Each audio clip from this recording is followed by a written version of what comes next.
संध्या सुमरन आरती भजन भरोसे दास।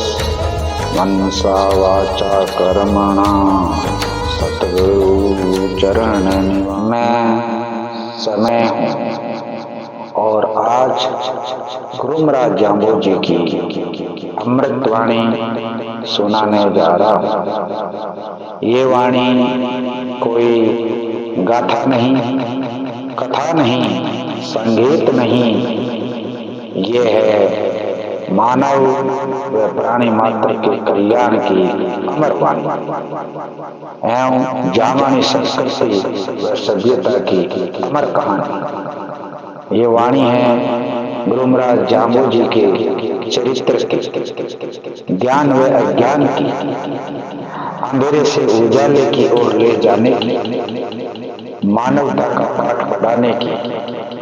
ये वाणी मेरे सिवाय कोई दूसरा सुना भी नहीं सकता, क्योंकि मैंने इस वाणी के इतिहास के पन्ना को गुजरते देखा। इसका हर पात्र मेरे द्वारा देखा हुआ है। इसकी हर घटना मेरे सामने घटी है।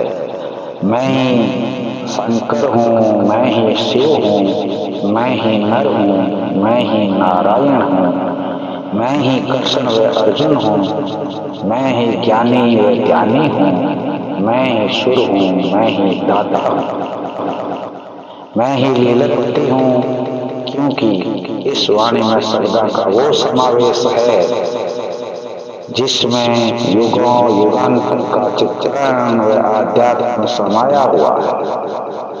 और यही वाणी पंचम वेद की भविष्यवाणी भी है।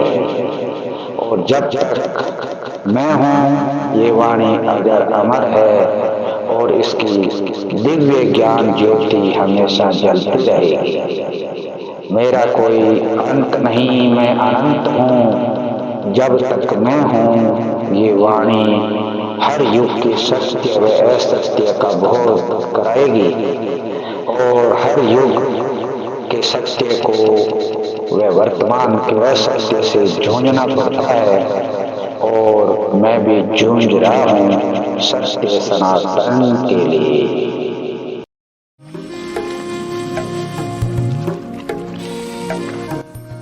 तो सभी का न्यून प्रणाम विष्णु समाज जागृति मंच संस्था के इस लाइव प्रसारण में। और आज हम बात करेंगे गुरु महाराज की अमृतवाणी के 12वें अध्याय पर। तो उससे पहले जो नियमित हमारा एक प्रसारण शुरू करने से पहले गुरु महाराज की शब्दवाणी की जो आरती की जाती है, तो आरती की प्रस्तुति होगी, उसके बाद में शब्द उच्चारण और उसके बाद में आज के शब्द पर होगा व्याख्यान। तो मैं आरती के लिए कौन मीनाक्षी जी निमन प्रणाम। लाइव चर्चा में जुड़े सभी विष्णु भक्तों को जी। निमन विष्णु भगवान ने गुरु महाराज ने आरती पालू बहन करी। मैं तो वही गड़ो खराब है। चलो जी पालू जी स्वागत है जी। सभी को निमन प्रणाम जी। विष्णु भगवान गुरु महाराज ने मेरी आवाज तो बराबर आवेगा। आज जिलो चेंज जुड़ो है ना ना बिल्कुल बिल्कुल सब सही है। वही थोड़ा सा लाइट को नहीं तो 2 मिनट थोड़ा सा लेट शुरू कर पाया, और 8 बजे शुरू कर दिया। तो जो 2 मिनट को जो गैप चल रही है ना, सब सही है। आप आरती सुनाओ जी। जय बोलो गुरुजम्बेश्वर भगवान की जय, विष्णु भगवान की जय। जय हो। आरती श्री शब्दों की जय, गुरु मुख ने श्रित अमृत पीजे। विष्णु विष्णु तो बन रे प्राणी, प्रगट हुई जब जीणी बाणी। विष्णु विष्णु तो बन रे प्राणी, प्रगट हुई जब जीणी बाणी। बोल उठे तब सारंग वाणी। गुरुजी नो गुरुजी ने कहीजे, आरती श्री सबदों की कीजे। शब्द नहीं ये नौका है, ये भव तरने का मौका है, ये मौका बड़ा अनोखा है। सब विद्वाणी शरण गाईजे, आरती श्री सबदों की कीजे। गुरुमुख ने श्रित अमृत पीजे, पातक जलते ऐसे बारी। सूखी घास पड़ी चिंगारी, नित उठ पाठ करे नर नारी। सकल कामना सिद्ध करीजे, आरती श्री सबदों की कीजे। गुरुमुख ने श्रित अमृत पीजे, से शास्त्र वेद न चारे। ग्रंथन का सार विचारे, कोटि कोटि पढ़े उतरे पारे।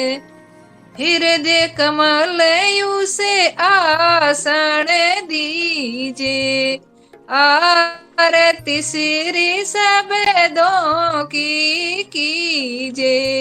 गुरुमुख ने श्रित अमृत पीजे, जुगत सिखावे मुक्त करावे। जम्बदास जो वाणी गावे, वे बड़े भागी इसको पावे। जिस पर गुरु जाम्बो जीरीजे, आरती श्री सबदों की कीजे। गुरुमुख ने श्रित अमृत पीजे, गुरुमुख ने श्रित अमृत पीजे। जय बोलो गुरु जम्बेश्वर भगवान की जय, विष्णु भगवान की जय। जय हो, जय हो। बहुत बहुत धन्यवाद पालू जी आपको।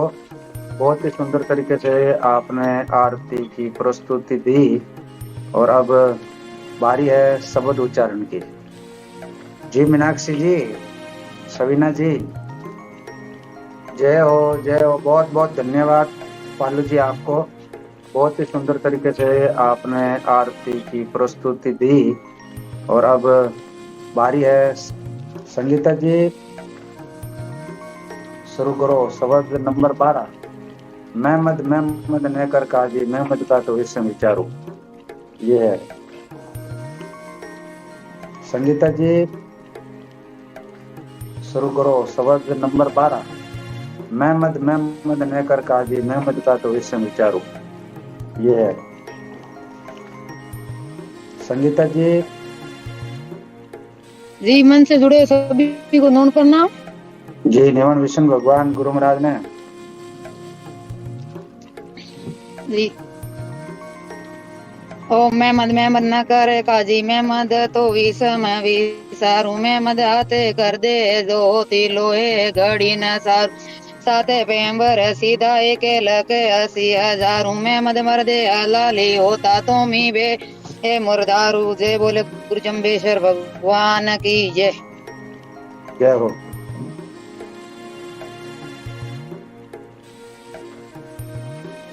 बहुत बहुत धन्यवाद। शब्द का तो उच्चारण कर दिया। अब उच्चारण के साथ में इसका कुछ भाव भी बता सकते हो?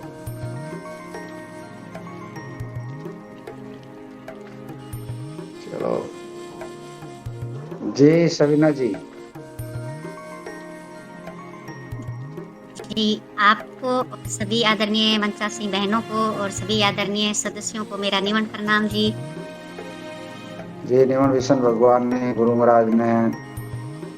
आज नंबर 12 और इसमें गुरु महाराज महमद ने कर काजी महमद का तो विषम विचारूं, तो इसके ऊपर जब जिज्ञासुओं ने उस काजी ने पूछा कि देव जी हमारी तो जीव हत्या करना तो मोहम्मद साहब ने बताया है, तब गुरु महाराज ने उच्चारण किया कि महमद ने कर काजी महमद का तो विषम। इसमें एक तरीके का भाव ये भी है कि जो भी परम सत्ता जो अपने अवतार लेकर आती है, तो वो परम सत्ता के भेजने पर ही जब भी धर्म की हानि होती है, तब परमात्मा अपने अंश रूप में किसी भी दिव्य पुरुष को इस धरती पर भेजकर धर्म की रक्षा के हेतु, धर्म की वापस स्थापना के हेतु और जीवों का उद्धार करने के लिए भी भेजते हैं। तो आज यही चीज है जो महमद साहब की है कि महमद साहब कौन है। जैसे अपने गुरुजी ने अपने को इतना सारा ज्ञान दिया, उसी प्रकार से महमद साहब भी आए, जो उनके अपने धर्म में भी कह लो, धर्म तो एक ही है, फिर भी अपन लोगों को समझाने के लिए बार बार किसी न किसी जो अच्छे पुरुष हैं जो अपने धर्म को वापस स्थापना के लिए लोगों को समझाने के लिए आते हैं। तो गुरु महाराज यही कहना चाहते हैं कि महमद ने कर काजी महमद का तो विषम विचारू, यानी तुम महमद का नाम बार बार क्यों ले रहा है हे काजी, क्योंकि महमद साहब तो ऐसे नहीं थे।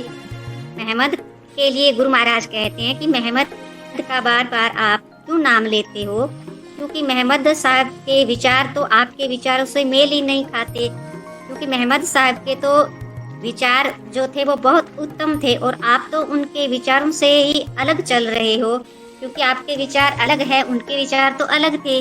तो गुरु महाराज उनको ये समझाना चाहते हैं कि महमद हाथ कर जो होती लोहे घड़ी न सारूं। तो महमद के हाथ में जो आप कह रहे हो, तो करद उनके हाथ में जो थी वो तो लोहे की, जो करद आप जीवों की हिंसा करने के लिए रखते हो वैसी करद नहीं रखते थे। महमद साहब तो ऐसी मतलब लोहे की कोई भी ऐसी कोई भी वस्तु नहीं रखते थे। वो तो जैसे इसमें कहा गया है कि लोहे घड़ी अनुसार, यानी उसी वक्त उस समय गुरु महाराज कहते हैं कि उस समय में उसके पास उनके पास लोहे की कोई भी वस्तु नहीं थी, उनके पास तो ज्ञान रूप की खड्ग थी। उनके पास जो आप करद बता रहे हो वो करद उनके पास नहीं थी, उनके पास तो ज्ञान रूपी खड्ग थी और ज्ञान के द्वारा ही उन्होंने बहुत सारे अपने अनुयायियों को अच्छा ज्ञान दिया, अच्छा मार्ग बताया और किसी प्रकार का पाप उन्होंने नहीं किया था। और आगे गुरु महाराज कहते हैं महमद साथ पैगंबर सीधा 1,80,000।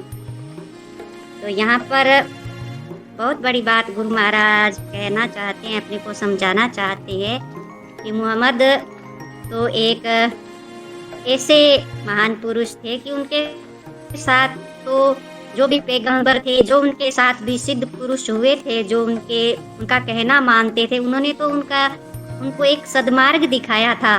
तो उस सद्मार्ग पर चलने के लिए जब उन्होंने अनुयायियों ने इतना सारा, जो गुरु महाराज कहते हैं महमद साहब की बात पर वो चले थे और महमद साहब ने ज्ञान दिया था उनको एक जीव के उद्धार के लिए, तो वो सभी सिद्ध पुरुष तो अपना उद्धार कर गए, क्योंकि महमद के साथ तो जितने भी उनके अनुयायी थे वो सब के सब उन्होंने तो अपना कल्याण ही करवा लिया, क्योंकि उन्होंने ज्ञान धारण किया और उन ज्ञान के ऊपर वो चले। तो वे सभी पुरुष तो चले गए अपने महमद साहब के साथ भी जितने भी पैगंबर सिद्ध पुरुष थे वो तो सबके सब अपने गुरु महाराज कहना चाहते हैं कि जो महमद साहब ने ज्ञान दिया था वे तो उन ज्ञान की तरफ चले थे और महमद मर्द हलाली होता तुम ही भये मुर्दारू। तो जितने भी, चाहे 1,80,000 ये संख्या भी हो सकती है या इसका कोई और भी अर्थ हो सकता है, क्योंकि 1,80,000 जितने भी पैगंबर थे, जितने भी सिद्ध पुरुष थे, वो तो सबके सब महमद साहब के मार्ग ना उद्धार किया था। तो महमद मर्द हलाली होता तुम ही भये मुर्दारू। महमद एक ऐसे महान पुरुष थे, उन्होंने तो हलाली का मतलब है हक की कमाई, या ये भी कह सकते हैं कि एक पवित्र भावना दी महमद साहब ने। तो वे तो एक अपनी हक की कमाई, नेक की कमाई पर विश्वास करते थे। यही उन्होंने उपदेश दिया था सभी अनुयायियों को, जो भी उनके शिष्य थे। तो उन्होंने तो उनका उद्धार किया था। और तुम ही भये मुर्दारू, मरे हुए तो तुम हो जो हिंसा करते हो, जीवों को मारते हो, फिर उनका भक्षण करते हो। तो गुरु महाराज कहते हैं कि ऐसा मार्ग महमद साहब ने नहीं बताया था आपको। उन्होंने तो आपको एक अच्छा इंसान बनाया, एक अच्छे मार्ग पर आपको लेकर गए। उन्होंने तो अच्छा ज्ञान दिया था, सच्चा ज्ञान दिया था उस परमात्मा के प्रति। लेकिन कहते हैं ना कि ये सारी चीजें अगर हम समझे तो श्रेय जी, ये सारी चीजें हमारे ऊपर भी ऐसे ही लागू होती है कि अगर हम भी, जैसे इनके महमद साहब एक इतने अच्छे गुरु थे जिन्होंने सदमार्ग बताया सभी अपने सभी लोगों को, वैसे ही गुरु महाराज भी अपने को ये ज्ञान दे रहे हैं कि अगर हम गुरु महाराज की बात नहीं मानते हैं, जैसे इसमें कह रहा जो शब्द में आया कि महमद साहब पैगंबर सीधा 1,80,000, तो इसी तरीके से हमारे ऊपर भी एक चीज लागू होती है कि अगर हम गुरु महाराज की बात पर चलते हैं, गुरु महाराज की बात को मानते हैं, तो हम भी ऐसे ही अपने खुद के जीव का उद्धार कर लेंगे, खुद का उद्धार कर लेंगे। और अगर हम ऐसी बात नहीं मानते हैं तो फिर ये सभी पर ही लागू होता है, मेरे ऊपर भी लागू होता है कि जो भी अपने गुरुओं ने, महान पुरुषों ने जो हमें बताया है, हमें उनका अनुसरण करना चाहिए, उनके मार्ग पर चलना चाहिए। जो उन्होंने बताया, जीने की जुक्ति और मरने पर मुक्ति, ये दोनों चीजें हैं हमें तभी मिल सकती है जब हम अपने गुरु के बताए हुए रास्ते पर अगर हम चलते हैं। तो और महमद साहब का कितना अच्छा ज्ञान गुरु महाराज ने आज दिया। तो बहुत बहुत धन्यवाद आदरणीय सुरेश जी, जैसा मेरे को आया वैसा मैंने अपने भाव रखे।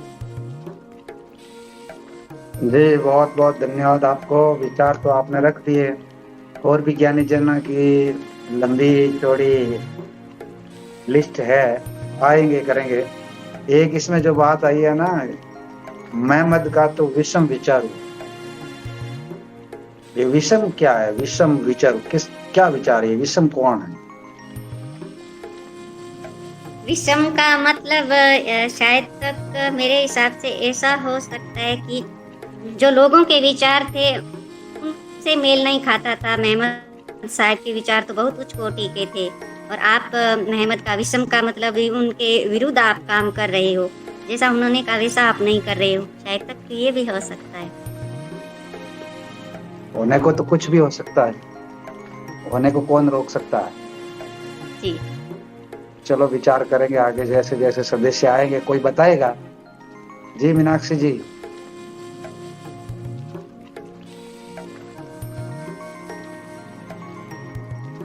लोगों को तो कमेंट में सिर्फ अपने हालचाल पूछने, यहाँ चर्चा क्या चल रही है उसके प्रति थोड़ा ध्यान कम ही आता है।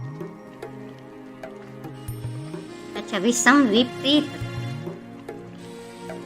विपरीत कैसे हो जाता है? विचार है वैसे आपके नहीं है, कहने का विचार होगा। या विषम विकट परिस्थिति, जैसे गणित है ना, गणित में एक सम और विषम होता है कि नहीं होता? दो तरह के अक्षर होते हैं, एक सम होता है और एक विषम होता है।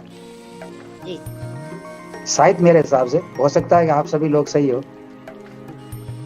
तो गुरु महाराज शायद उसको जिज्ञासु को यह कह रहे हैं, महमद का तो विषम विचार, उस एक का विचार कर। सम का मतलब होता है ना दो, और विषम एक। हाँ सही बात है, एक का विचार कर, यानी उस एक तो वही है परम सत्ता, उसका ही विचार करें हम। मतलब महमद का तो विषम विचारो, महमद हाथ कर जो होती लोवे घड़िए ने सारू, महमद साथ पैगंबर से, महमद ने जिसका विचार किया था हाँ जी। वही तो अपने साथ अपने जो पैगंबर सीधा 1,80,000 महमद मर्द हलाली होता तुम ही भाई मुर्द। इसमें तो सिर्फ एक की सामने जो सुनने वाला जो है वो एक पर्सन ही है, मतलब सीधा ही गुरु महाराज उसको बता दिया है कि जो महमद, क्योंकि उनके नाम से जो लोग काम करते थे, बात करते थे कि महमद साहब ने ये फरमाया, महमद साहब ने ये बताया, महमद साहब ने ये बताया, बोला तू महमद तो करता है मगर महमद ने किया था ये तो तुझे को पता ही नहीं है। तो महमद का तो विषम विचार, तुम उसका विचार तो कर जो महमद ने जिसके बारे में विचार किया, क्योंकि महमद ने तो एक ईश्वर का यानी एक परम सत्ता की ओर ले जाने वाला काम किया था, उन्होंने तो वो विचार तुम वही तो तुम विचार कर। महमद हाथ कर्द जो होती लोवे घड़िया, जो जिस प्रकार से तुम कहते हो कि ये महमद साहब की दी हुई है ये चीजें दी, तो महमद के हाथ में तो वो कर्द थी, यानी एक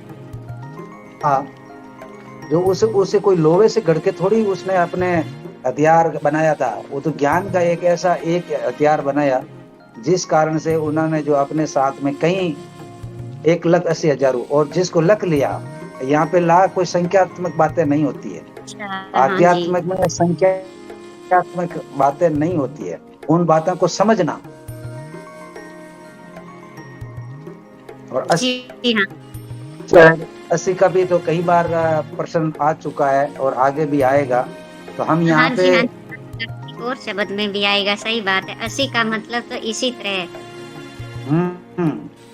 तो जो जिस प्रकार के जिन्होंने लख लिया वो इस प्रकार से जो है वो उसके साथ में सीधा मतलब उसके साथ में पार हो गए। महमद मर्द हलाली होता तुम ही भाई मुर्दारू, यानी जिस तुम महमद की बात कर रहे हो तो वो तो एक हलाली था, यानी वो पवित्र कार्य करते थे। और तुम लोग उनके नाम का गलत बात कर रहे हो, गलत प्रचार कर रहे हो। ये शायद गुरु महाराज का भाव रहा होगा और ज्ञानी जना ने जो हमको दिया हम तो उस पर बात कर रहे हैं। अब क्या भाव है ये तो जो लेखन लिखी वो जाने, हमारे पास में जो मिला हम उसका इतना सा फिर मंथन कर सकते हैं। जी जी, तो आगे और ज्ञानी जन आएंगे, तो यहाँ पे जो सदे से जुड़ते हैं वो कृपया थोड़ी देर के लिए ध्यान लगाकर सुनिएगा, क्योंकि यहाँ पे हम 1 घंटे तो इतना मंथन करते हैं, तो आपने चर्चा में ध्यान ही नहीं दिया तो आपको क्या पता लगेगा कि विषय क्या है और चर्चा क्या हुई। बहुत बहुत धन्यवाद जी सविना जी। जी सरला जी, अभी आपको कुछ कहना है? नहीं तो फिर बाद में भोप सिंह जी, सुनीता जी, घनश्याम जी आ गए हैं, तो फिर हम चर्चा को आगे बढ़ाएंगे। जी निमन प्रणाम सभी भक्तजनों को, कोटि कोटि प्रणाम। विष्णु भगवान गुरु महाराज जी तो सविना दीदी ने सुनाई दिया है और आज ज्ञानी जन बहुत आ गए हैं, और अब है सब तो छोटा ही है तो थोड़ा मैं भी मेरे जैसे मन के भाव है वो रख देती हूँ। मेहमंद न कर काजी, मेहमान का तो विषम विचारूं। तो वो मेहमान तो भगवान को ही कह रहे होंगे कि भाई काजी ने सुनावे है कि एक काजी मेहमद को बार बार मेहमद 2 बार आया ना, इसलिए कह रहे हैं कि मेहमद को बार बार मेहमद का विषम विचारूं, यानी उसके भाव है और उसके मतलब विपरीत है। एक सम और विषम 2 है, सम तो है वो तो सम संख्या है और विषम हुआ वो भी विपरीत हुआ, अगर विपरीत हुआ जिन बिंगे मतलब बिंगा विचार तो बड़ा ऊंचा है। और मेहमद हाथ कर्द जो होती लोहे की घड़ी न शारूपा, लोहे की घड़ूड़ी कोई नहीं भाई बिंगे मतलब मेहमद हो बिंगे हाथ के में कर्द ही वो कर्द ज्ञान की खड़ग थी। मेहमद साथ पैगंबर सीधा 1,80,000। तो मेहमद हा बंग हाथ पैगंबर सीधा यानी बिंगे हाथ किता जीव तिरिया, तो वो जीव गए बंग मतलब आप बन लख हाँ जिंदा आमणो भी उदार हुई जी और मिन खांगू भी उदार हुयो। और फिर है भाई मेहमद मर्द हलाली होता तुम ही भाई मुर्दारू। तो मेहमद हा बे तो न्यायी हा और बे न्याय की बात गौंदा और धर्म की खड़ंग चलाऊंदा, तो कमजोर भाई आप हाँ तो भाई कमजोर तो आप ही हाँ जो बाने भगवान ने उठावा पटका और आमनो मतलब उल्टा कर्म करा हारू गया भगवान का नाम ले उल्टा कर्म क्यों करो हुआ कर्म करो तो भगवान नाम नहीं राखी अगर उल्टा काम करा फिर आप गांगा भाई भगवान ने बदला मैं तो विष्णु भगवान ने बदला तो भी उदार होने वालो है कौन बोली विष्णु भगवान की जय हो। जय हो जय हो। अगड़ा की बात तो हर शब्द में एक ही निकल के आवा है कौन सरला जी। अब चेतना तो आप सही बात जिंदाबाद। है तो हाँ 4 शब्द है चारों में एक यार ये फिर वो आगे थोड़ा दूसरा आएगा। हाँ। अब कोई कहेगा 1,80,000 कहेगा मतलब तो गिनती कौन करी बैठा बैठा एड़ो कौन आदमी हो इतनी कौन अंदाजा लगा दियो। अब एक तरफ तो कहा है कि पूरे सृष्टि के मात 33 करोड़ जीवन ने तारना 4 युगा में तो उनने तो 1,80,000 तो उन मोहम्मद लेर गए बिंग लारे पच भले कोई हुई ही कौन एक पार्ट में आपा कह रही जो आपा दावो करा ना भाई जाम्बो जी तन तार दिया तो सृष्टि में तो आपा यहाँ तारण वाला भले दूजा कोई तारण वाला था ही कौन। तो असंख्यात्मक जोड़ कुकर लोगों के दिमाग में बैठ गई जो निकलने को नाम ही नहीं ले जी।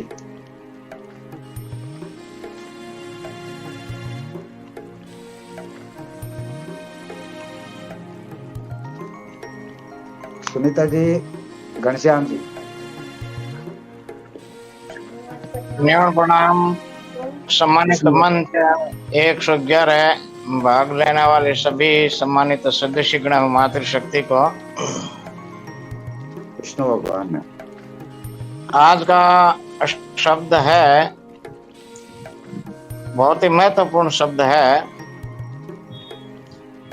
जैसे अपन 2 बार बोलते हैं विष्णु विष्णु वैसे ही मुस्लिमों को गुरु महाराज समझा रहे हैं मोहम्मद महमद ना कर काजी महमद का तो विखम विचारो। यानी आप उनका नाम लेकर के जो आप कार्य कर रहे हो कर्म कर रहे हो कहते हो कि ये मोहम्मद साहब ने कहा है तो मोहम्मद साहब ने तो कहा नहीं उनकी आप तुलना करते हो मोहम्मद साहब से तो मोहम्मद साहब के कहते हैं मोहम्मद महमद न कर काजी महमद का तो विक्ष विचारो महमद हाथ कर्द जो होती उनके हाथ में कोई कर्द थी नहीं। यानी कर्द बोलते हैं छुरी बोल दो चाहे जीव हत्या करने के लिए वो कटारी बोल दो या कोई बोल दो वो उनके हाथ में नहीं थी। तो उनके जो हाथ थे वो ही कर्द के समान ही थे। तो उनके साथ पैगंबर सीधा 1,80,000 तो उनके साथ में जो पीर पैगंबर थे वो महमद साहब की बात को लिखने वाले थे। वो सभी बातों को उनके विचारों को वो पहचान लेते थे जान लेते थे। एक उनके ही विचार को लिखते थे वो मोहम्मद साहब के विचारों को। इतने पैगंबर वो सभी उनके विचारों को मोहम्मद साहब के एक के विचारों को वो लिख जाते थे 1,80,000। महमद साद पैगंबर सीधा 1,80,000। और महमद साहब कहते हैं कि जब अपने हाथ से वो कर्द करते तो उनको वापस जीवित भी करते थे। वो क्षमता आपके अंदर नहीं है। तो उनकी तुलना उनके बराबरी यानी आपके विचार नहीं, आपके विचार हैं वो उल्टे हैं, वो विषम है, वो विपरीत है। तो आपको भी उनके विचारों पर चलना चाहिए, उनकी कही हुई शिक्षाओं को मानना चाहिए। उन्होंने कभी भी नहीं कहा है कि आप जीव हत्या करो।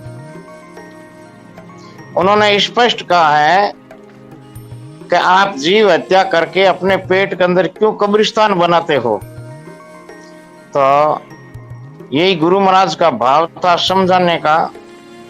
ये भी जीव दया पर भी आता है। ये कल भी था तो 1-2 दिन हो गए गुरु महाराज की जो शब्द वाणी है वो जीव दया पर भी चल रही है। तो यही मेरा भाव था। आदरणीय भूप सिंह जी सीट पर आ गए हैं, इनसे विचार लेंगे। अपने सब की जो मन की भ्रांति, मन के जो भ्रम है वो सब मिट जाएंगे। जी जी घनश्याम जी, बहुत बहुत धन्यवाद। क्या लोगों की शंकाएं कभी मिट पाएगी? पूर्ण रूप से कभी लोगों की शंकाएं मिट पाएगी? शायद मेरे हिसाब से मुश्किल है। जब तक लोगों की शंकाएं नहीं मिटेंगी, लोगों के भ्रम नहीं मिटेगा, भ्रांति रहेगी, तब तक गुरु महाराज कहते हैं नहीं भ्रांति स्वर्ग न जाई, तब तक रास्ता क्लियर नहीं है। बस भ्रांति है या मानो या अवरोधक है, आगे जाने के लिए रास्ता बंद है। जब भ्रांति मिटेगी, भ्रांति किस नाम की भ्रांति है? भ्रांति के अंदर में क्या आता है? भ्रांति किस नाम की भ्रांति होती है? भ्रांति विचारों की होती है। विचार एक नहीं होते हैं, विचार अलग अलग होते हैं। कोई किसी रास्ते के द्वारा विचार रखते हैं, कोई किसी रास्ते पर, यानी उनका चलने का जो रास्ता है वो उल्टा हो जाता है। जाना तो गुरु महाराज ने कहा है कि भाई पूर्व दिशा को आपने जाना है, वो अपन पश्चिम दिशा में जा रहे हैं। बस यही अपने मन के अंदर भ्रांति है। जी चलो देखते हैं कैसे कैसे लोगों के विचार आते हैं। हमारा तो काम सुनना और सुनाना है। जी सुनीता जी। जीवन प्रणाम जी। मत से जुड़े हुए सभी भक्तजनों को विष्णु भगवान गुरु महाराज ने विष्णुई समाज जागृति मंच को झुक झुक के मैं प्रणाम करती हूँ। अहंकारी और पाखंडियों से लड़कर इम्तिहान पास किया। इतना विष्णुई समाज, इतना ऊंचा ओहदा। मंच के भक्तों, समाज को नीचे मत गिरने देना। जागृति मंच की कठिन तपस्या है। दुख दर्द को सोचो और पहचानो। शब्दवाणी का कोई मोल नहीं है। शब्दवाणी हमारी ताकत है और इज्जत है। भक्तजनों, हम सभी जागृति मंच के पहरेदार। शब्दवाणी समाज का गहना है। पाखंडियों के सामने इंसान को कभी झुकने नहीं देगी। शब्द नंबर 12 की भावना। अपने कुकर्मों पर पर्दा डालने के लिए काजी महापुरुष का नाम बार बार मत ले। तुम्हारे विचारों, कर्तव्यों को मोल जोल नहीं है। उनके विचार सर्वथा भिन्न थे। प्रथम बात, महापुरुष हाथ में कभी हिंसा करने खड़ग रख नहीं सकते। महापुरुष तो ज्ञान रूपी ही खड़ग रखते हैं, लोगों के पाप नाश किया करते हैं। महापुरुष 1,80,000 सिद्ध पुरुष के साथ सत मार्ग अपना करके स्वयं का सिद्ध पुरुषों का भी उद्धार किया। महापुरुष तो हक से कमाई करके शाकाहारी भोजन करते थे। तुम लोग तो अपने को उनका शिष्य बतलाकर मुर्दा खाते हो। उनके मार्ग को अन्यायी कदापि नहीं हो सकते। इसलिए हमेशा अपनी आदतों पर ध्यान बनाए रखना चाहिए। हमारी आदतें किस तरह की है, हमें किस तरह का बदलाव और होना चाहिए। अपने ऊपर दिया गया यह ध्यान हमें सफल बनाने में अवश्य सहयोग करेगा। और अपने लक्ष्य पर ध्यान, परमात्मा में विश्वास हमेशा बनाए रखना। हम उस परम परमात्मा की संतान है। हमारे अंदर पूर्ण बनने की संभावना है। अच्छे संस्कारों को जीवन में अपनाया जाए, अपना भला होगा, दूसरों का भी भला करे। महापुरुषों की तरह अमरताओं को पास के और विष्णु भगवान पे विश्वास हो। सह से सरलता से विष्णु भगवान का स्मरण करो और उलझ पुलझ रिद्धियों सिद्धियों में मत उलझना और नए से नेक कार्य करो। बोलो विष्णु भगवान की जय। जय हो, जय हो। बहुत बहुत धन्यवाद आपको सुनीता जी। सार की बात है वो आप सुना देते हो। बस सत्य है, सच है तो ये है। ये हम किसको क्या समझ बैठे हैं ये तो परमात्मा ही जाने। मगर विचार में किसी प्रकार की खोट नहीं होनी चाहिए। बहुत ही बढ़िया बातें आप सुनाते हो हर रोज, कम बहुत ही सीमित समय में, और वो भी शब्द के अनुकूल। जैसा विषय है उसके अनुकूल, बिल्कुल एकदम सटीक उसके ऊपर में आप विचार अपने व्यक्त करते हैं। तो पुनः एक बार धन्यवाद जी। भंवरलाल जी फिर भोप सिंह जी से सुनेंगे। विष्णु जागृति मंच सदस्य सभी को मेरा विष्णु भगवान गुरु महाराज जी बहुत ही अच्छा भावार्थ हो रहा, बहुत आर्य सब आगे भाव लो, बहुत ही बढ़िया।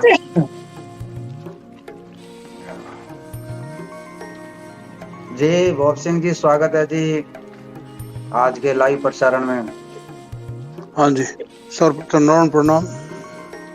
ये निवन विष्णु भगवान गुरु महाराज आपको भी बहुत बहुत धन्यवाद। सभी से तो भावार्थ तो सभी यानी जिन्होंने किया है सारा का एक ही जैसा बैठता है, कोई फर्क है नहीं लक्ष्य समझने में। बाकी फिर शब्द छोटा ही है तो मैं भी थोड़ा इस पर अपना विचार रख देता हूँ।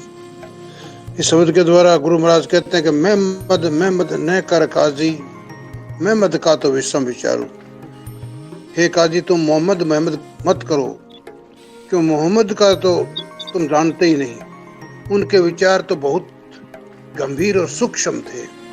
तो उनके सूक्ष्म और गंभीर विचार क्या थे कि वो लक्ष्य हासिल कराने में सक्षम थे। तुम अपने लक्ष्य पर तो छोड़ के अनर्थ करते हो, तुम अपने लक्ष्य से भटके हो। उनके विचार तुम्हारे विचारों के साथ मेल नहीं खाते। उनके विचार तो गंभीर थे और लक्ष्य पर हासिल कराने वाले थे, आत्म चिंतन करने वाले थे, मानवता का जो लक्ष्य है उसको पहचान कराने वाले थे। मैं मद का तो विषम विचार, कहते हैं मैं मद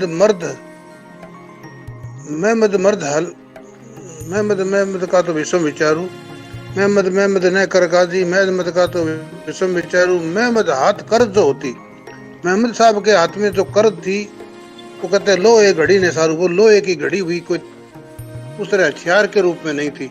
उनके पास तो सिर्फ ज्ञान रूपी खड़ग थी, जिसके द्वारा ज्ञान के द्वारा वो मानवता का संदेश समझाते थे। और उस संदेश के द्वारा उनके जितने भी अनुयायी थे वो सब के सब सिद्ध पुरुष बन गए। मतलब कहने का भाव उनको जो ज्ञान की जो लक्ष्य था वो समझा दिया गया उनके द्वारा, और उस लक्ष्य पर वो पारंगत हो गए।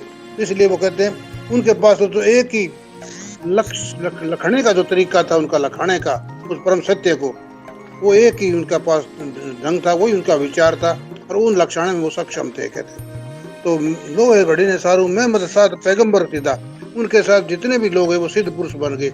मतलब उनको अपनी सच्चाई को जान गए, वो ऐसे लोग थे।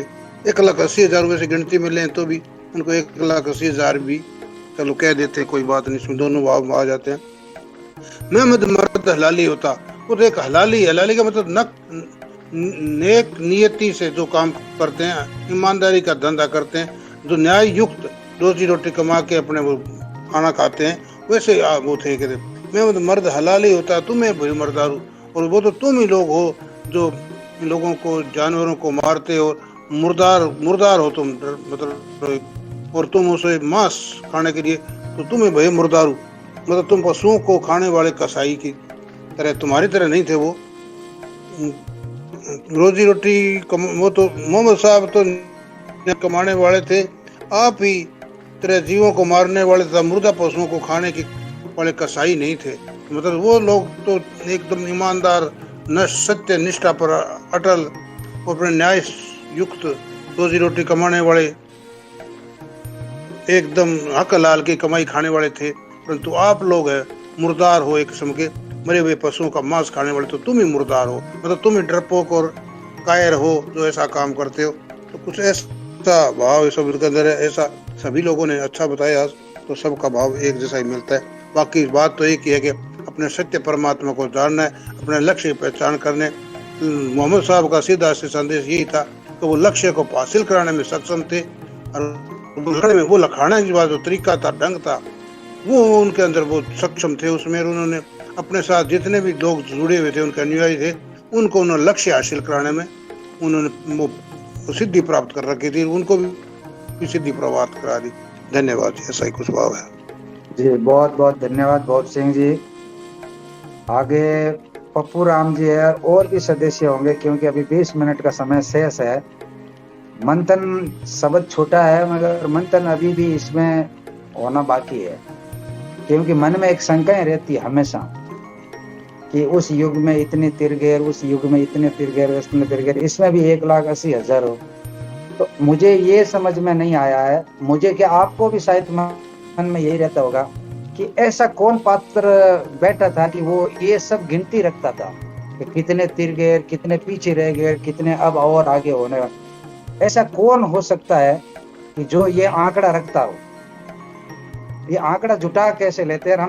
हम इस आंकड़े को लेकर बहुत ज्यादा भ्रम में रहते हैं, इसको कभी क्लियर नहीं हो पाता। हर वक्त ये आंकड़ा है जो हमारे को कहीं न कहीं विचलित करता है, मतलब वास्तविक आध्यात्मिक से हमारा ध्यान है वो कहीं न कहीं ये हटाता है। अब लेखका ने भाव जो कविया ने रखे वो तो उन्होंने अपने भाव से रखे। अब हम कैसे विचार कर सकते हैं, क्योंकि उन्होंने भी कोई देखा थोड़ी होगा कि भाई कितने आए कितने बाकी है। ये कोई गिनती करने का विषय तो हो ही नहीं सकता। क्या आध्यात्मिक में संख्यात्मक बातें, गुणात्मक बातें मायने रखती है? अगर ऐसे रखती है तो फिर ऐसे कैसे हो सकता है? फिर गुरु महाराज ने जो बातें कही इतना बड़ा, तो गुरु महाराज के साथ में कितने तिरगेर, कितने पीछे रह गए, ये भी एक बहुत बड़ा सवाल है अपने आप में। तो मेरा जहां तक सोचना है, इसका भाव कुछ अलग है, मगर हम उस तक पहुंच नहीं पा रहे। वहां पर उस तक पहुंचते पहुंचते हमारा गणित है वो फेल हो जाता है। ये सविना जी कुछ बोलना चाह रहे? फिर आज ये एक जो लाइन है इस पर भी अभी यही मंथन बच्चा है, तो थोड़ा थोड़ा करेंगे जी। बहुत बहुत धन्यवाद बहुत सिंह जी। आगे पप्पू राम जी है और भी सदस्य होंगे, क्योंकि अभी 20 मिनट का समय शेष है। मंथन शब्द छोटा है मगर मंथन अभी भी इसमें होना बाकी है, क्योंकि मन में एक शंकाएं रहती है हमेशा कि उस युग में इतने तिरगेर, उस युग में इतने तिरगेर, इतने तिरगेर, इसमें भी 1,80,000 हो। तो मुझे ये समझ में नहीं आया है, मुझे क्या आपको भी शायद मन में यही रहता होगा कि ऐसा कौन पात्र बैठा था कि वो ये सब गिनती रखता था कि कितने तिरगेर, कितने पीछे रह गए, कितने अब और आगे होने वाले। ऐसा कौन हो सकता है कि जो ये आंकड़ा रखता हो? ये आंकड़ा जुटा कैसे लेते हैं? हम इस आंकड़े को लेकर बहुत ज्यादा भ्रम में रहते हैं, इसको कभी क्लियर नहीं हो पाता। हर वक्त ये आंकड़ा है जो हमारे को कहीं न कहीं विचलित करता है, मतलब वास्तविक आध्यात्मिक से हमारा ध्यान है वो कहीं न कहीं ये हटाता है। अब लेखका ने भाव जो कविया ने रखे वो तो उन्होंने अपने भाव से रखे। अब हम कैसे विचार कर सकते हैं, क्योंकि उन्होंने भी कोई जी सही बात है। और तो फिर भी समझ में आ गई, ये सही बात है आपकी कि इस और भी शब्दों में इस तरीके से ये संख्या की चक्कर में हम वो असली चीज है वो हमसे छूट जाती है। तो ये बात सही है आपकी कि ये या तो इसका ऐसा हो सकता है, मैं अपने विचार ही रख रही हूँ, 1,80,000 का मतलब ये भी हो सकता है कि एक ने लिखा, वैसे ही हजारों लोगों ने इस बात को लिखा महमद साहब की कि उन्होंने जो सच्चा रास्ता बताया, सही दिशा दी या जो ज्ञान दिया लोगों को, एक ने परखा तो इसी तरह हजारों लोगों ने भी परखा होगा। तो ये बात भी हो सकती है। ये भी आपने बहुत सटीक, बहुत नजदीक जाने का प्रयास किया, बहुत ही सुंदर तरीके से इसकी आपने जो है वो शाब्दिक अर्थ को आपने खोजा है। जहाँ तक देखो कि ये तो ज्ञानी जना का संगम है, जी सबके पास पूर्ण ज्ञान नहीं हो सकता। पता चलता है जी, सही बात है जी आपकी। विचार करने से विचार आते हैं, और जब तक हम विचार नहीं करेंगे तो विचार कहाँ से आएंगे? विचार को पैदा करने के लिए विचार करना पड़ता है, तब जाकर ये चीजें निकल कर आती है। जय पप्पू राम जी। न्यून प्रणाम जी। विष्णु भगवान गुरु महाराज। शब्द को भावार्थ तो जिकी मेरी भावना है वह भी सब जिकी बताई वह सेम ही है। आपकी परमिशन हो तो मैं आपको एक सवाल करूं कि जैसे मेरे करो चाहे आप अपने आप को करो, सवाल को तो देखो मेरे को तो क्या करो, मेरे कोई व्यक्तिगत तो मसला है बहुत। नहीं व्यक्तिगत तो नहीं है, बिल्कुल सही है। लेकिन जैसे आप कहो कि लक का मतलब हुआ है लखना, और अब आ रहे में जैसे सवीना जी बात बताई वह करीब करीब वह भी पहुंच गया। और जैसे सुनील जी कमेंट करियो है कि लक और अस्सी ये जो वर्ड है ये पंजाबी वर्ड है। तो सेकंड बात आप कह रही हो कि आंकड़ा कौन लायो, बराबर बिल्कुल कैसा जम जी खाते तो तिरगा या फलान जी खाते थे तिरगा, ए आंकड़ा कौन लायो? वो जी को शब्द है, शब्द कौन कह रही है या कण कहो? भगवान जाम्बो जी, हेलो सुरेश जी, भगवान जाम्बो जी कहो। आप मान रही हैं जबकि ये जन श्रुतियों आयोडी चीजें है, मतलब इसमें कोई अपन भी तो मानते हैं भाई पूरा हु कोई, हम ये भी तो थोड़ी बहुत तो उसमें जगह बचती है ना। लिखने वाले में भी त्रुटियां होती है, भाव रखने वाले में भी त्रुटियां होती है, त्रुटियां तो सब में होती है। हम मान रहे हैं मेरी बात, अगर सारे शब्दों को अपन मान रहे हैं कि भाई काजी को भगवान जाम्बो जी ने इस तरह समझाया कि भाई तू मेहमद के बारे में ऐसा मत सोच, मेहमद ऐसे थे, तो फिर ये भी तो भगवान ही कह रहे हैं ना, जाम्बो जी 1,80,000 हूँ, तो उनके पास तो आंकड़ा ही था नहीं, भगवान से कोई छुपे हुए थोड़ी थे आंकड़े। अच्छा भाई भगवान को सारा पता ही था, अपने गुरु महाराज थे तो वही भगवान थे, विष्णु का अवतार थे, तो उनसे छुपा हुआ कुछ नहीं था, उनको सब मालूम था संसार में कितने हैं, स्वर्ग में कितने गए, बैकुंठ में कितने गए, कितने तिर गए, कितने किसके साथ तिरे, कितने बाकी है, उनसे कोई छुपा हुआ नहीं था मेरे हिसाब से तो फिर इन आंकड़ों को अपन क्यों नहीं मानेंगे? ये तो अपनी शब्दवाणी और अपने गुरु महाराज के मुखारबिंद से, इसमें तो फिर सेंस कहाँ रह गए अपने भाई? नहीं तो गुरु महाराज के तो अनेक लंबी शब्द थे, हमने तो इसको 120 तक ही सीमित कर दिया। वो तो अपने पास बच्चे इतने ही थे, वो तो शायद अपने पास बच्चे इतने ही थे क्यों बीच में तुर्का का राज आ गया था और उन्होंने उनको नष्ट कर दिया, और ये शायद किसी भक्त को याद थे इसलिए अपने पास ये इतने ही बच्चे। और भी तो बहुत सारे शब्द है जो वर्तमान में भी पड़े हैं लोगों के पास में, वो भी ये दावा करते हैं कि ये भी जाम्बो जी के कहे गए। तो हो सकता है वो भी सही हो, दावा अगर कर रहे हैं तो वो काफी हद तक उनके लिए वो सही होगा। हाँ तो ये तो हमसे लेख कहाँ से मिलता है ना, हम इतना इस पर आधारित नहीं हो सकते हैं कि एकदम 110% ये सत्य बात हो। बिल्कुल सही बात आपकी, हो सके उस तो भाई जाम्बे जी की टाइम की थे नहीं, वो नष्ट हो गए, और बाद में जिन्होंने भी बोला राइटर वो थे, उन्होंने क्या लिखा अपने भाव से, अपने हिसाब से अपने भाव लिखे उन्होंने। हाँ ये भी तो एक गुंजाइश बचती है ना कहीं हम गहराई में जाते हैं तो सभी चीज के सभी पहलुओं को समझना पड़ता। हम एक पहलू को समझकर उसको मान लें, हो सकता है कि सत्य कोई और भी हो सकता है, हम ये तो नहीं कह सकते कि यह का यही है। नहीं वो बिल्कुल राइट बात है आपकी, और भी हो सकता है, उसके पीछे और भी छुपा हुआ हो, क्योंकि गुरु महाराज ने तो कहा नहीं कि मेरे शब्द खोजो जिन शब्द समझ, यानी एक शब्द के कई अर्थ बन सकते हैं, तो हम एक अर्थ को मान लेते तो उसका एक, क्योंकि एक शब्द के पर्यायवाची भी तो होते हैं ना। तो आज हम जिस भाषा में हम इसकी व्याख्या कर रहे हैं, जिस भाषा में हम समझने की कोशिश कर रहे हैं, उस समय तो ये भाषा थी नहीं, ये उस समय ये भाषा थी नहीं।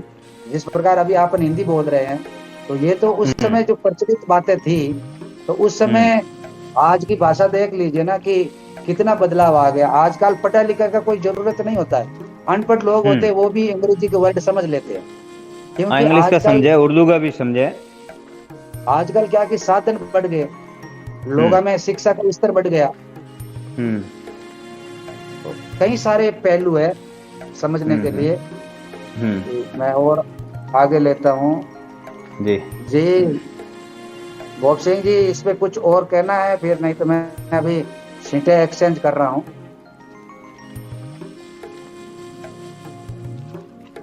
बस चल रही है आपकी चर्चा, चल रही, ठीक है, बात तो चर्चा की है, विचार विमर्श की है, बाकी तो 1,30,000 को अगर अर्थ निकालने लगे तो एक लख का मतलब एक को लखना, एक को लक्ष्य, यही तो हमने दोनों तरह के अर्थ किए थे। एक को उसको एक लक्ष्य को लखना है और 80 हजारों मतलब वो तो असीमित है। जो इसको संसार का जो विचार जो होता है वो तो असीमित होते हैं। असीमित और एक दोनों एक ही है केवल। एक और असीमित है, वो एक असीमित हो जाता है। इस तरह कहते हैं वो असीमित है, वो तो संसार तो उसको लखना एक को है, उसमें लक्ष्य को, तो लक्ष्य प्राप्त करने के लिए ऐसा भी इसका अर्थ बनता है। परंतु अगर 1,80,000 लिखे है तो इसका शब्द के अनुसार हमने ऐसा ही कुछ अर्थ करना पड़ता है। बस यही बात है। धन्यवाद। करना पड़ता है, मगर हम इसके एक पहलू के साथ में दूसरा पहलू भी तो हम समझने की कोशिश करें तो उसमें भी कुछ अर्थ तो उसका भी बनता है। जिस प्रकार सविना जी ने बताया, शब्द वाणी में ये 80 की मतलब जो 80 जो शब्द है ना, 80 का जो उच्चारण है ना, जो अक्षर है ना 80 जो लिखा हुआ, ये और भी जगह पर आया हुआ है। एक 80वें शब्द में आया हुआ है, मैं जापान 80 पर, वो एक 80 पर आया हुआ है। तो 80 का कहीं, हाँ 70 लाख 80 पर जपा को पहचान कर मैं भले नावा तारू। तो वहां पर हम किस प्रकार से, अभी यहाँ पर तो हमने एक संख्यात्मक बात को फिट बैठा ली, मगर हम इसका दूसरा अर्थ को समझे तो वहां पर जो कहते हैं तो वो फिर इधर में हम कहते हैं कि नव अवतार नमो नारायण। तो ये जो संख्यात्मक जो है ना गणित, कहीं न कहीं हमारा जो है ना वो बिगड़ता है, सही तरीके से मतलब आता नहीं है। एक जगह पर सही कर देंगे तो दूसरी जगह बिगड़ जाएगा, दूसरी जगह पर ठीक करेंगे तो वो वाला बिगड़ जाता है। तो ये लखने वाली जो चीज है ना, क्योंकि गुरु महाराज ने भी यही कहा नहीं कि भाई इस ज्ञान को वगैरह जो लखने वाला या जो जानने वाला कोई विरले लोग ही होते, हर कोई इसको लख ले या हर कोई इसको प्राप्त कर ले और वो परमात्मा की सिद्धि प्राप्त कर ले या परमात्मा की बात को मान ले। हर कोई तो नहीं मानता, ये तो आप और हम सभी जानते हैं, पूरी दुनिया जानती है कि सब कोई जो भी सुनता है, सभी जीव जो होते हैं वो सब के सब मतलब इस प्रकार से हो सकते हैं क्या? वो सभी के सभी आस्तिक होते हैं, सभी के सभी नास्तिक होते हैं, ये असंभव है। अब हम इसका भेद को पता नहीं लगा सकते हैं कि कौन नास्तिक है और कौन आस्तिक है। ये तो वो तो परम सत्ता ही जानती है कि कौन क्या करता है। बाकी दावे अपने अपने, सब अपने अपने मर्जी से दावे करते हैं। जी द्रौपदी जी।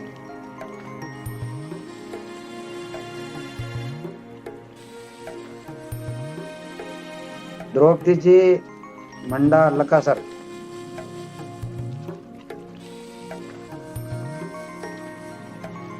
जी लका सर से द्रौपदी जी माइक खोलो, आपके पीछे ही लका सर लिखा हुआ है तो ये भी कोई लाखों पर है या फिर क्या है? न्यून प्रणाम जी। विष्णु भगवान गुरु महाराज ने जी। गांव का नाम है लखा सर। गांव का तो पड़ गया। जिस प्रकार का जो शब्द नामकरण जिसका भी होता है ना, उसका किसी न किसी प्रकार से नामकरण होता है, मतलब कुछ न कुछ उसके पीछे का इतिहास होता है, तब उसका नामकरण होता है। बिना इतिहास के तो कोई सीधा नामकरण नहीं होता है। जिस प्रकार का मैं एक एग्जाम्पल बताऊं, मुझे पता है कि आपका गांव के नाम है कि पहले जब लोगों के नाम हुआ करते थे तो किस प्रकार से नाम होते थे, पहाड़ सिंह, डूंगर सिंह, भाकर सिंह, पर्वत सिंह, ऐसे नाम हुआ करते थे ना, ओम प्रकाश, ये भी मतलब इस प्रकार के। अब जो नाम चल रहे हैं वो नाम नहीं है। अब नाम की दूसरे तरीके से लोग, जो बच्चा को आप देख लीजिए, बच्चा के जो पुराने वाले नाम है अभी वर्तमान में उन नामों से नहीं पुकारा जाता किसी को भी, बहुत कम नए नाम आ रहे हैं। तो नामकरण का पीछे एक जो मार्केट में जो चीजें चलती है ना, वहीं से ये दुनिया नामकरण एक पहचान देती है। बाकी नामकरण क्या करें, हम जब जन्मे तो उसका नामकरण लेकर थोड़ी आए थे, जाएंगे तो नामकरण लेकर थोड़ी जाएंगे। वो तो नाम है, नाम है ही नहीं, उसका क्या नाम तो दुनिया देती है। जी ऐसे ये किसी लखा नाम के पुरुष ने ये नाम गांव बसाया था, इसलिए रखा है ये नाम। हाँ, कुछ न कुछ कारण होगा ना, किसी न किसी कारण से कोई न कोई नाम बनता है ना, तो उसके पीछे का कोई कारण होता है। जी जी जी। तो इस शब्द पे कुछ बोलोगे आप? नहीं जी, मैं निवन प्रणाम बोलने के लिए। जी जी सरला जी।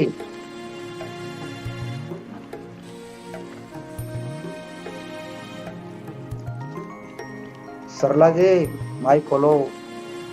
जी टाइम हो गया है और मंथन हो गया। मैं भी इसी प्रश्न को लेकर वो पूछना टाइम तो चाह पड़े, रही थी। हाँ टाइम तो 5 मिनट शेष बचा हुआ। और एक जो वर्दी में है, जो खाकी पहने हुए है, सुजान सिंह जी को मैं लास्ट में लूंगा। उनसे परिचय करेंगे पहले और फिर बाद में उनसे कुछ सवाल करेंगे। जी सरला जी बोलो। जी इसका मैं तो 80,000 और 70,000 और 1000 माता डूडा जिंदा पूछने वास्ते ही वो जिंदा मैं भेजी शीट है। तो माना 80,000 माना 70,000 माना इन मान लागे लखन वास्ते गयो हर पार उतर जा। आप मानन को प्रमाण पत्र दे को सकने, हमने वो अधिकार है कौन। सही है। और अपन इतने इतनी दुनिया भी नहीं करना चाहिए, क्योंकि कल लोग कह देंगे थे आ कह दियो, क्योंकि लोग तो थान दिया, लोग बहुत जल्दी चीजें पकड़िया करे। तो ये वास्ते तो गुरु महाराज वाली बात मत अपन अडिग रहे होना है कि जो मन माने रे भाई, कि नहीं दबाव और जबरदस्ती करके कोई चीज थोपनी नहीं है। मंथन जरूर करा, मंथन करा, विचार विमर्श करा, इनमें जो आप आपकी समझ और आप आपकी बुद्धि अनुसार जो आपको मत है वो दई। मत को मतलब समझो ना, हाँ सही आपका खुद का विचार, बाकी तो हाँ निर्णय आप नहीं दे सके। जी निर्णय तो आप खुद नहीं करना है।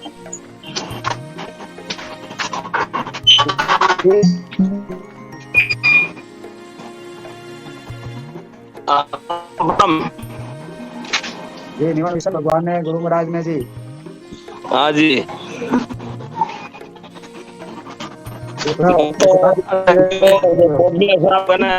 समाज की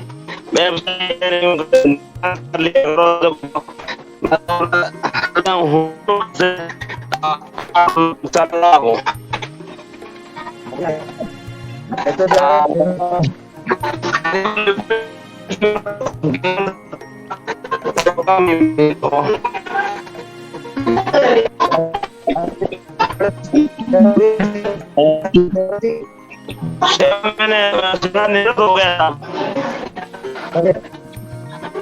1 साल। अरे 1 साल होगा तो हमें थोड़ी समाज सेवा ही कर दो। राष्ट्र सेवा तो करी, अब थोड़ी समाज सेवा। चलो उनकी आवाज भी रुक गई है या पता नहीं है। तो बहुत बहुत धन्यवाद आप सभी का। आप सभी जुड़े और आप सभी ने गुरु महाराज की वाणी का आनंद उठाया। कल हम करेंगे गुरु महाराज की अमृत वाणी का 13वां अध्याय। अध्याय बड़ा है और गुरु महाराज ने बहुत कुछ कह दिया है, मगर हम याद रखें चर्चा को तो ठीक बात है कि भाई समझ में आ जाती है। अगर हम चर्चा को याद नहीं रखते और भूल जाते हैं, तुरंत भूल जाते हैं, और भूलना भी स्वाभाविक चीज है। इतनी कितनी चीजें को याद रखेंगे, सबको याद तो रख नहीं सकते हैं। मगर जो कल के जो शब्द में वो जो बात आई है ना, काई रे मूर्खा ते जन्म घुमायो भूभारी ले भारी, जा दिन तेरे हो मन जाप तपन क्रिया, गुरु न चिन्हो पंथ न पायो एल गई जमेवारू। ये शब्द है कल।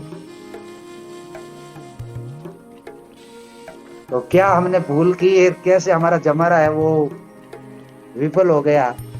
ये गुरु महाराज की वाणी है। अभी आपने चर्चा की भाई ये जाम्बू जी की वाणी है, जाम्बू जी ने कहे तो हमको विश्वास करना पड़ेगा, मानना पड़ेगा, बिल्कुल मानना पड़ेगा। आज भी माने हैं, कल भी मानेंगे। तो कल के शब्द में जो है मूर्ख कौन है और कौन सा जन्म किसने घुमा दिया,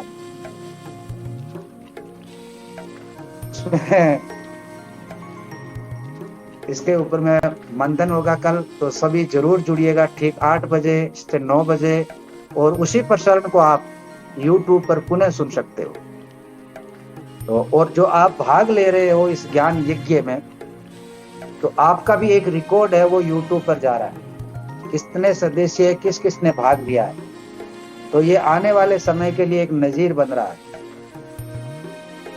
कि आपको भी कम से कम ये गर्व तो रहेगा ही रहेगा कि उस दिन गुरु महाराज की जो शब्दवाणी की व्याख्या हो रही थी, तो उसमें हम भी शामिल थे, ये गर्व आप फील करोगे। तो सभी जुड़े ठीक समय पे और अगले एपिसोड का भी आनंद उठाए हमेशा की तरह। और हमारा एक बार से जो ये प्रोग्राम शुरू किया गया है, ये 90 एपिसोड में पूर्ण होगा, पूरी 120 गुरु महाराज की शब्दवाणी को, और 90 ही वीडियो यूट्यूब पर आएंगे। जैसे जैसे चर्चा आगे बढ़ रही है, पीछे पीछे यूट्यूब पर ये पूरा का पूरा प्रसारण वापस आपकी सेवा के लिए, आपकी सुविधा के लिए वापस प्ले किया जाता है। तो आप जरूर वहां पर भी देखें, आत्मचिंतन मंथन करें, अपना समय निकालें धर्म के लिए, अपने लिए, और हमेशा अपने आप को आगे रखें। जीवन में गुरु महाराज की वाणी के प्रति अपनी श्रद्धा रखें, रुचि रखें, क्या कहा है गुरु महाराज ने और किस प्रकार का हम व्यवहार में ला रहे हैं, किस प्रकार का हमारा आचरण है, ये गुरु महाराज की वाणी के अनुकूल हमारा चलन है या नहीं है। तो इसका आप सभी बहुत आनंद उठाएं हमेशा, और 8 बजे जुड़े। तो मैं आपका सेवक सुरेश कुमार विश्नोई लेता हूँ इजाजत। कल फिर मिलेंगे अगले अध्याय की चर्चा को लेकर। तब तक के लिए शुभ रात्रि, धन्यवाद। जय जंबेश्वर, विशन विशन विशन।